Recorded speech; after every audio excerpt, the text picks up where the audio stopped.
بسم اللہ الرحمن الرحیم۔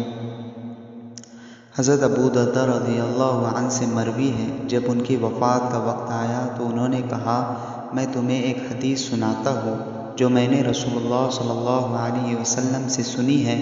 آپ فرما رہے تھے، اللہ کی عبادت اس طرح کرو جیسے تم اسے دیکھ رہے ہو، اگر تم اسے نہیں دیکھ رہے تو وہ تمہیں دیکھ رہا ہے۔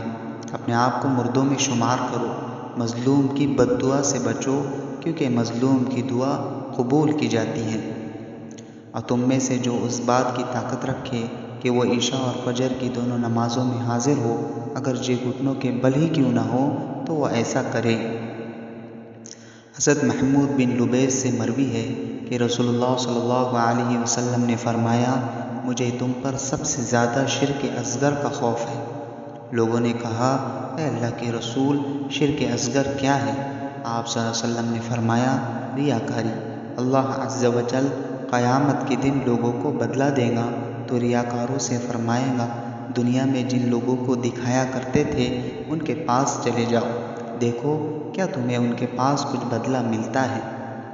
حضرت عبداللہ بن مسعود رضی اللہ عنہ سے مرفوعاً مروی ہے کہ نبی کریم صلی اللہ علیہ وسلم نے فرمایا، اسلام اجنبی حالت میں شروع ہوا تھا، اور جس طرح اجنبی حالت میں شروع ہوا تھا اسی طرح اجنبی حالت میں واپس لوٹ جائے گا۔ اجنبیوں کے لیے خوشخبری ہو۔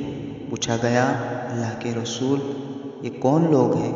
آپ صلی اللہ علیہ وسلم نے فرمایا، جب لوگ فساد کریں گے تو یہ لوگ اصلاح کریں گے۔ حضرت عبداللہ بن معاویہ غازری سے مرفوعاً مروی ہے کہ 3 عمل ایسے ہیں، جس نے یہ عمل کیے اس نے ایمان کا ذائقہ چکھ لیا۔